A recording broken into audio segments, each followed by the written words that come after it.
말씀을 잠깐 요약해 보면 사도 요한이 두 번째 이유, 편지를 쓰는 두 번째 이유에 대해서 말씀해 주고 있습니다. 첫 번째는 아버지와 아들 안에서 너희와 사귀고 기쁨을 얻고자 한다라고 1장 4절에서 말씀하고 있죠. 우리가 이것을 쓰면 우리의 기쁨이 충만하게 하려 함이라. 이게 이제 첫 번째 이유고요. 두 번째 이유를 오늘 본문에서 소개합니다. 1절인데요. 너희가 죄를 짓지 않도록 하기 위해서 편지를 쓴다고 말씀하고 있습니다. 예수 믿는 사람은 죄를 지어서는 안 된다는 것입니다. 왜 죄를 지어서는 안 되느냐? 예수는 한옥제물이기 때문이라는 것입니다.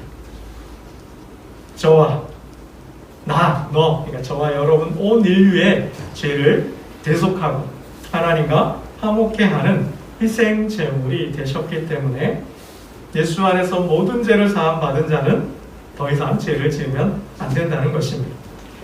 그래서 예수 믿는 자에게는 믿음의 표지가 나타나야 한다고 말씀합니다. 참 믿음의 표지는 주님의 말씀대로 사는 것이다. 본문에서 계속해서 반복되는 말씀이 있는데요. 그의 계명을 지키면 그의 말씀을 지키는 자는 그가 행하시는 대로 행하는 자.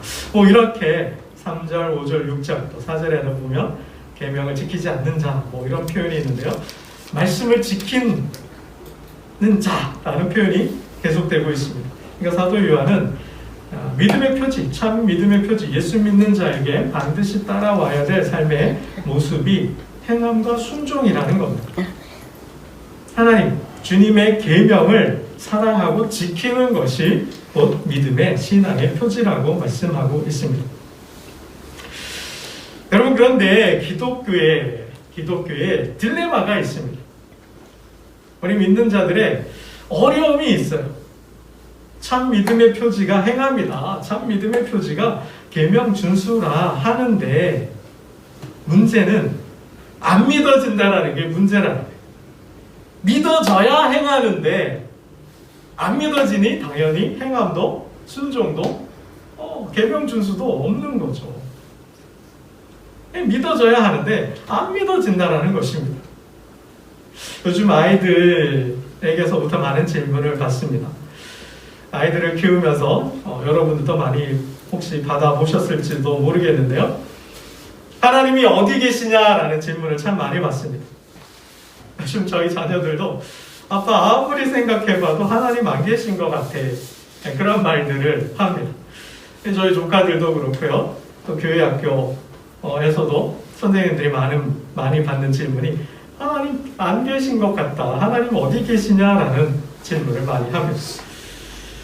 그러니까 학교 교육을 받으면 받을수록 또 과학이 발전해 가면 갈수록 사람들은 하나님의 존재에 대한 물음을 많이 하게 됩니다. 그럴 수밖에 없죠. 학교 교육은 하나님 없는 교육을 하니까, 과학에 근거한 객관적 교육을 하니까, 이성에 근거한 교육을 하다 보니 신앙 교육이 없잖아요. 그러니 아이들이 그렇게 질문하는 것은 당연한 것 같습니다. 여러분, 왜 이러한 현상이 벌어질까요? 하나님과 신앙에 대한 의문이 왜 점점 높아가는 걸까요? 그거는 머리로 하나님을 알려고 하기 때문입니다. 이성으로 하나님을 알려고 하기 때문입니다. 근데 성경은 이성으로는, 머리로는 하나님을 알 수 없다 그랬어요. 왜요? 하나님은 영이시기 때문에. 영이신 하나님을 머리로, 이성으로 알려고 하니 알 수가 없다라는 거죠. 영이신 하나님을 머리로, 이성으로 만나려고 하니, 경험하려고 하니 만날 수 없다라는 거예요. 이게 안 맞는 거죠. 이게 모순인 거예요.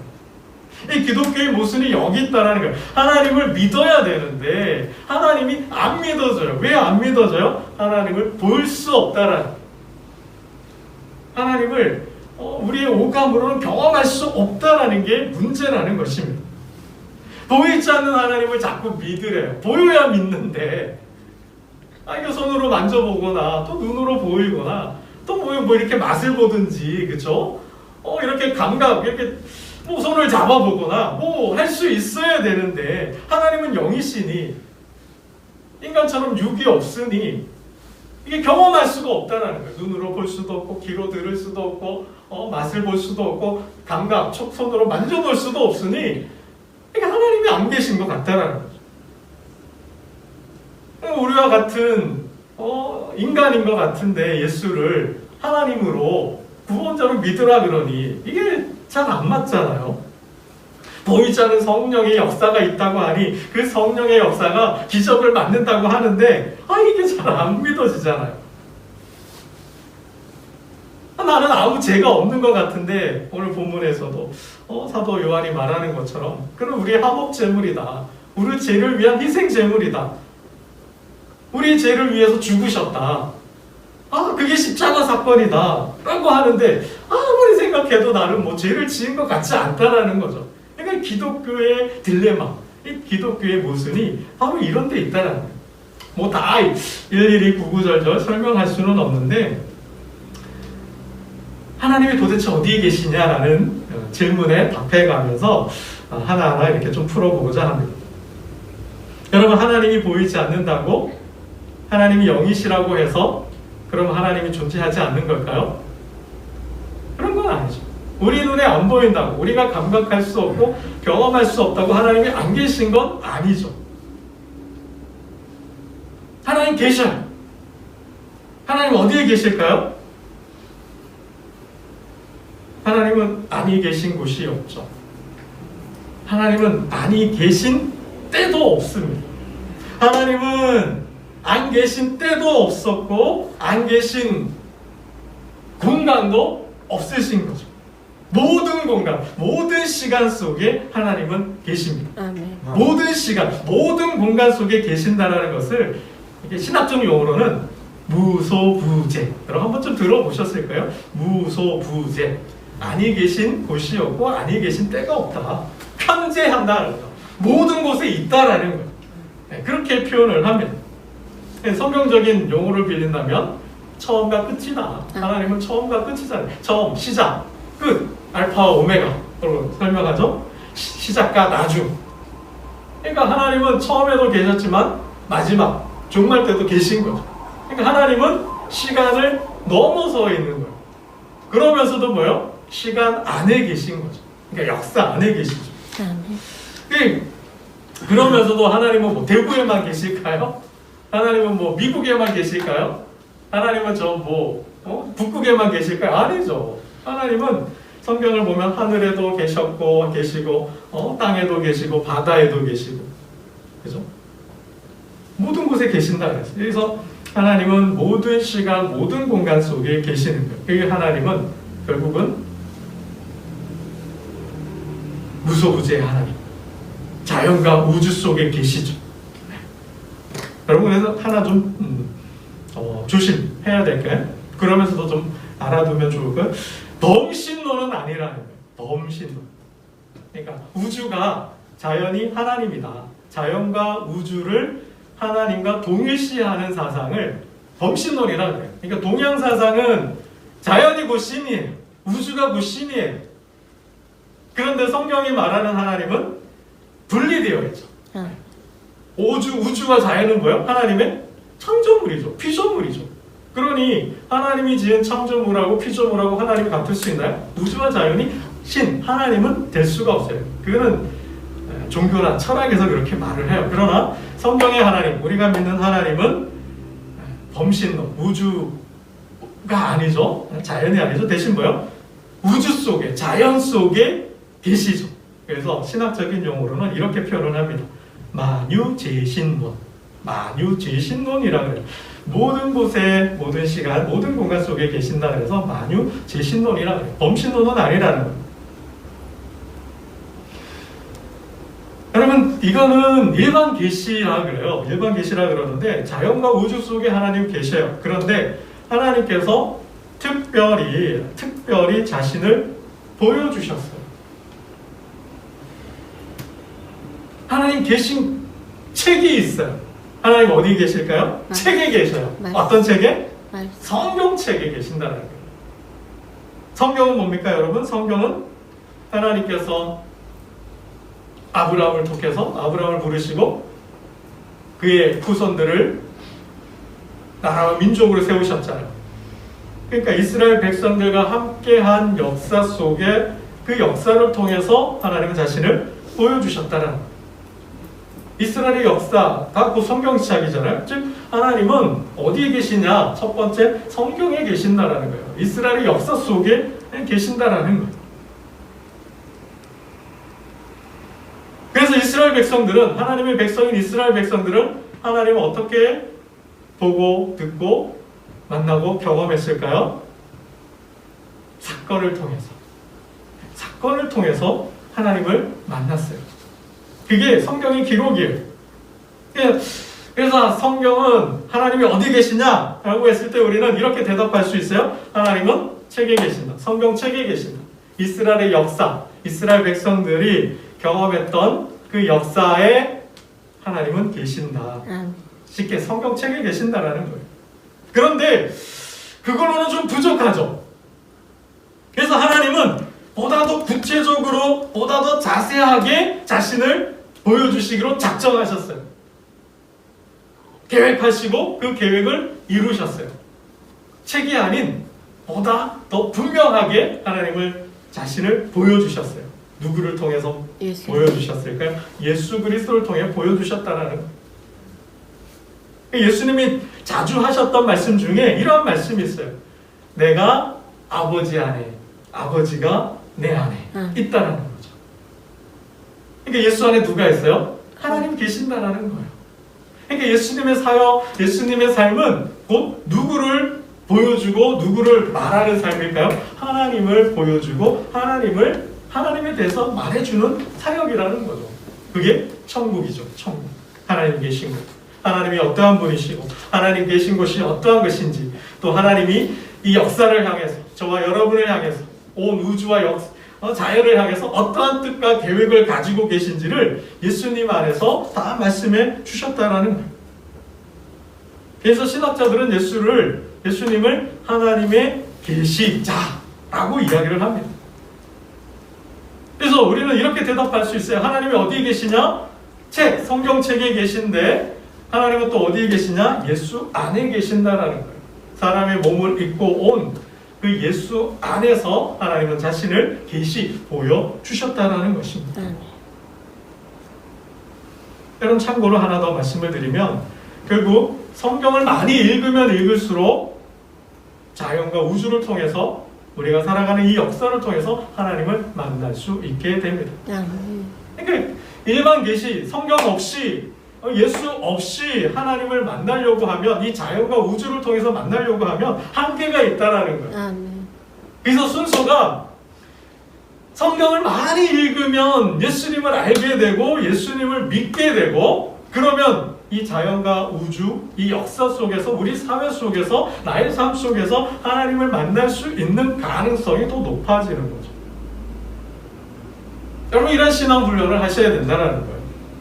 하나님이 없다고, 하나님이 안 믿어진다고 말하기 전에 여러분, 우리의 신앙을 한번 돌아보고 점검해 볼 필요가 있다는 거죠. 여러분, 하나님은 성경책에 계셔요. 성경 안에 계셔요. 하나님은 예수 안에 계셔요. 그럼 성경 안과 예수님 안에 있는 하나님을 우리는 어떻게 만날 수 있을까요? 어떻게 경험할 수 있을까요? 이게 만나야 경험이 되는 거죠. 그죠? 여러분, 바로 청정입니다. 하나님을 경험하는 방법은 청정이에요. 지키고 행할 때 우리는 하나님을 만날 수 있다는 거죠. 여러분, 본문에서 사도 요한이 계속해서 계명을 지키면 말씀을 지키면 너희가 그가 행하신 대로 자기도 행하면, 너희도 행하면, 행함을 왜 강조할까요? 하나님은 행함 속에 계신다라는 거예요. 하나님은 사건 속에 계신다라는 거예요. 여러분, 이스라엘 백성들이 하나님을 언제 경험했을까요? 청종할 때였다라는 거예요. 하나님의 말씀을 듣고 들은 말씀대로 행하였을 때 사건이 일어났잖아요. 역사가 일어났잖아요. 그때 이스라엘 백성들은 그 사건, 그 역사를 통해서 하나님을 경험했다라는 거예요. 청정할 때 사건이 일어나고 그 사건은 하나님의 경험이 된다라는 겁니다. 여러분 요거는 잘 기억해 두시면 좋을 것 같아요. 청정할 때, 말씀을 듣고 행할 때 사건이 일어나는 거예요. 사건이 언제 일어나요? 듣고 행할 때라는 거예요. 그렇지 않으면, 듣고 행하지 않으면, 듣기만 하고 행하지 않으면, 안 들었는데 행하면 이건 다 사건이 아닌 거예요. 듣고 들은 말씀 그대로 순종하여 행할 때 하나님의 역사가 일어나고 그 역사가 하나님의 사건이 되는 거예요. 그 사건을 통해서 하나님의 백성은 하나님을 경험하게 된다는 거예요. 그렇지 않으면 하나님을 경험할 수 없다는 거죠. 여러분, 말씀과 순종 없이 어떤 신비 체험을 통해서 하나님을 만나려 하는 거 우리는 조심해야 돼요. 삼가해야 돼요. 말씀 없이, 내 안에 예수 없이 하나님을 경험하려는 모든 시도는 무속이며 미신이며 우상입니다. 말씀과 예수가 아닌 다른 곳에서 하나님을 찾으려고 하는 모든 행위는 종교 행위예요. 그건 종교예요. 하나님은 자신을 성경과 예수 그리스도를 통해서 자기를 보여주셨고 계시하셨기 때문에 그 방법, 그 루트, 그 길 외에 다른 곳에서 다른 방법으로 하나님을 만나려고 하는 시도는 다 가짜인 거죠. 사도 요한이 그걸 강조하고 있는 거예요. 예수 그리스도의 계시성, 하나님의 계시성을 강조하고 있는 거예요. 그 하나님이 하나님과 함께 하셨던 그 말씀이 태초부터 있었던 그 생명의 말씀이 여기서 나타났다라는 거죠. 이 성육신을 사도 요한은 강조하고 있다는 거예요. 여러분, 예전에 한국 교회가 한참 막 성장하고 부흥할 때 보면 어떤 체험을 강조했어요. 그죠? 체험을 강조했는데 그러한 역사를 부인하거나 부정하고 싶은 마음은 없어요. 분명 하나님 역사하셨을 거라고 생각해요. 근데 너무 일방적인, 치우친, 균형을 잃은 체험을 너무 강조를 했다라는 거죠. 또 신비체험이라는 거. 하나님의 믿음이 자라고 성장하고 하려면 체험을 해야 된다. 했는데 그 체험을 뭐예요? 어떤 신비체험으로만 너무 강조를 많이 했다라는 거예요. 뭐 산에 올라가서 밤새 몇 날 며칠을 기도하면 하나님의 음성이 들려온다든지, 그죠? 뭐 어떤 능력을 받아야만이 한다고 해가지고 뭐 능력 체험해야 한다고 능력바에 가서 하거나 뭐 어떤 환상을 보아야 한다 그래가지고 뭐 하여튼 그런 식으로 신앙을 좀 신비하게 좀 몰아가기도 했어요. 하나님 그렇게도 만나주시기도 하겠지만 말씀이 빠지면 안 된다라는 거예요. 말씀의 균형을 놓치면 안 된다라는 거예요. 여러분, 이게 모두 성령의 역사인데 예수 없는 성령은 있을 수 없는 거잖아요. 예수님도 성령 안에서 이 땅에 오셨고 성령과 함께 사역하시면서 성령의 역사로 기적과 능력을 행하셨어요. 예수님에게서 성령을 뺄 수가 없어요. 마찬가지로 성령의 역사에서 그리스도를 뺄 수 있나요? 성령의 역사에서 그리스도를 뺄 수가 없어요. 성령이 오시면 성령을 누가 보냈을까요? 내가 아버지께 가면 뭘 보낸다 그래요? 또 다른 보혜사 성령을 너희에게 보낼 거다. 그 성령 하나님이 오시면 너희가 어떻게 돼요? 진리를 알고 내 말을 기억하게 하고 그 성령이 누구에게로 인도해요? 나에게로 인도한다고 주님 말씀하셨거든요. 예수와 성령은 함께 가는 거예요. 그것처럼 말씀과 기도는 함께 가야 돼요. 말씀과 예배는 함께 가야 돼요. 말씀과 행함은 함께 가야 돼요. 말씀과 성령은 함께 가야 돼요. 이게 균형을 이루어야지 성령만 강조하고 또 말씀만 강조하면 이게 균형을 잃어버린다는 거예요. 그럼 잘못된 신앙, 잘못된 체험들을 할 수 있다는 거예요.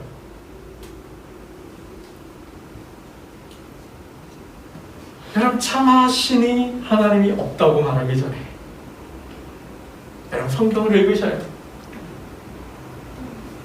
하나님은 이 우리의 머리를 넘어서 있기 때문에, 하나님은 우리의 이성을 넘어서 있기 때문에 그 하나님, 영으로 계신 하나님을 만나려면 성경에 계신 하나님을 만나야죠. 성경에 계신 하나님을 만나려면 그 성경에 말씀하는 예수님을 알아야 돼요. 그래서 그 예수님을 만날 때 우리는 보이지 않는 영으로 계신 하나님을 알게 되고 만나게 되고 경험하게 돼요. 여러분, 그걸로 부족하죠. 알아요. 성경을 읽어서 알아요. 근데 그 알고 있는 하나님을 직접 만나야죠. 삶으로 만나야죠. 그러려면 어떻게 해야 돼요? 말씀드렸던 것처럼 청종. 말씀을 읽는 것만으로는 안 돼요. 하나님을 머리로만, 감정으로만 이해하려고 만나려고 하면 안 돼요. 읽어야 돼요. 말씀을 읽어야 돼요. 하나님에 대해서 알아야 돼요. 그리고 어떻게 해요? 그 말씀을, 하나님이 하신 말씀을 쫓아 행할 수 있어야 한다는 거예요. 그 말씀을 따를 수 있어야 된다는 거예요. 그 말씀을 지킬 수 있어야 한다는 거예요. 그럴 때 우리는 그 삶을 통해서 하나님의 말씀에 근거한, 하나님의 말씀에 토대한 삶을 통해서 우리는 하나님을 만날 수 있다는 거예요. 여러분, 하나님의 이름이 참 많아요. 우리는 하나님이시지만 성경을 보면, 구약 성경을 보면 하나님의 이름들이 많죠. 여호와 이레, 여호와 라파, 여호와 니시, 에베네세, 때 하나님. 뭐 이런 하나님의 이름들이 참 많이 있어요. 여러분, 여호와 니시라는 뜻은 무슨 뜻일까요? 언제 이 이름이 만들어졌을까요? 생겼을까요? 이스라엘 백성들이 애굽에서 나왔을 때 아말렉 족속과 전쟁을 했어요. 이겼어요. 그때 모세가 하나님을 여호와 니시라고 그랬어요. 우리 하나님은 승리의 하나님입니다. 승리의 하나님입니다. 왜 이렇게 이름을 붙였어요? 하나님께서 이기게 해주셨으니까. 아말렉 족속과 싸워 이기게 해주셨으니까. 어떻게 이겼어요? 그것을, 그 사건, 그 전쟁, 그 역사를 기억하게 했어요. 뭐? 기록하라 그랬거든요. 어떻게 너희가 이 아말렉 족속과 싸워 이겼는지를 기록하라 그랬어요. 그래서 여호수아에게, 너희 후손들에게 알려주라 그랬거든요. 어떻게 이겼어요? 정예부대를 뽑아서 여호수아로 나아가 싸우게 하고 모세와 아론과 훌은 산에 올라갔어요. 지켜보았어요. 그냥 지켜보았어요? 뭐 하면서? 손을 들고 지켜보았어요. 그냥 손만 들었어요? 뭐 했어요? 기도하면서 저들을 지켜보았잖아요. 저들을 왜 기도했잖아요. 모세의 손이 내려왔어요. 신기하게도 어떻게 돼요? 내려오니까 여호수아와 그의 군대가 졌다 그랬어요. 뒤로 물러나게 돼요. 그래서 아론과 훌이 받쳐주죠. 그랬더니 어떻게 해요? 다시 그의 군대, 여호수아와 그의 군대가 힘을 얻어서 이겼다고 했죠. 뭡니까? 하나님의 함께 하심과 역사였다는 거예요. 이스라엘 백성들은 그렇게 하나님을 경험했다라는 거예요. 여러분, 여호수아와 그의 군대가 여리고를 정복했어요. 어떻게 정복했어요? 강한 군대로 정복했나요? 아니면 좋은 책사, 제갈량 같은 책사가 있어서 이겼나요? 아니면 훌륭한 병법이, 전법이 있었나요? 아니죠. 어떻게 이겼어요? 하나님의 말씀에 순종해서 이겼잖아요. 아멘. 이스라엘 백성들은 그렇게 하나님을 경험했다라는 거예요. 주님도 마찬가지였어요. 주님도 이 땅에 왜 오셨어요? 아버지의 뜻을 이루려고. 아버지의 나라를 세우려고 오셨잖아요. 아버지의 뜻을 이루어 하나님 나라를 이루는데 그 방법이 뭐였어요? 청종이었죠. 아버지의 말씀을 듣고 행할 때 주님, 예수님도 아버지 하나님의 함께 하심을 경험하는 거예요. 여러분, 마찬가지죠. 저와 여러분도 하나님을 경험하려면 어떻게 해야 돼요? 말씀을 읽고 하나님의 말씀을 들었을 때 그 말씀을 삶에 적용해야 돼요. 그렇지 않으면 하나님의 은혜라는 체험, 은혜 체험이 없다라는 거죠. 우리가 그러한 신앙의 삶을 살지 않기 때문에 하나님이 아니 계신 것 같고 하나님이 없는 것 같고 느끼는 거죠. 여러분, 말씀을 뵙겠습니다. 하나님은 영이시기에 그 하나님을 만나려면 성령의 역사가 없이는 만날 수가 없습니다. 여러분, 한밤중에 니고데모가 찾아오잖아요. 어찌하여 하나님 나라를 볼 수 있습니까? 어떻게 봐요? 거듭나야 한다. born again, 다시 태어나야 한다. 어디에서요? 엄마 모태에 들어가면, 어머니의 모태에 들어가면 다시 태어나는 거예요? 아니죠. 그러한 역사가 어디에서 일어나요? 성령 안에서. 말씀을 그대로 예수 그리스도를 통하여 성령 안에서 거듭남의 born again, 중생, 다시 태어남의 역사가 일어난다 그랬어요. 그래서 하나님은 영이시기 때문에 이성이 아니라 감정이 아니라 영으로 하나님을 만나야 된다는 거예요. 그 영을 받을 때, 성령의 충만함이 있을 때 눈이 열리는 거예요. 그래서 예수 안에 계신 하나님을 보게 되고 말씀 안에 계신 하나님을 알게 되는 거죠. 여러분, 다메섹의 역사가 그거잖아요. 부활하신 주님을 만났잖아요. 여러분, 엠마오의 역사가 뭐예요? 주님의 말씀을 듣고 저들의 눈이 열리고 마음이 뜨거워지고 감동을 받을 때 주님을 알아봤잖아요. 여러분, 변화산의 역사가 뭐예요? 베드로와 야고보와 요한이 변화산에서 변화되신 주님을 만나고 모세와 엘리야를 만나죠. 그것처럼 영안이 열려야 된다는 거죠. 우리의 눈에 쓰여있는 이 눈꺼풀, 사도 바울의 눈에 씌어있던 비늘이 벗겨지는 것처럼 성령의 역사를 통하여 이 육안이 영안으로 바뀔 때, 이 육안이 떠져서 영안이 열릴 때에 비로소 우리는 영으로 계신 하나님을 보게 된다는 거예요. 아멘. 여러분, 이 성령의 역사를 통하여 우리는 기도해야 합니다. 하나님, 성경을 읽을 때 성경에 계신 하나님을 만나게 하여 주옵소서. 우리가 성경을 통하여, 성령을 통하여서 이 성경의 주제이신, 성경의 주인이신 주님을 만나게 하시고 그 주님을 통하여서 하나님을 보게 해달라고 우리 성령 하나님께 기도해야 한다는 사실입니다. 여러분, 성령의 역사, 성령 하나님의 강력한 역사를 통하여 우리의 모든 삶 속에서 하나님을 만나는, 경험하는 은혜가 있기를 주님의 이름으로 축원합니다. 기도드리겠습니다. 아버지 하나님, 많은 사람들이 질문을 합니다. 하나님이 도대체 어디에 계시냐? 아무리 생각해봐도 하나님이 안 계신 것 같다고 말을 합니다. 학교 교육을 받으면 받을수록, 삶을 살아가면 살아갈수록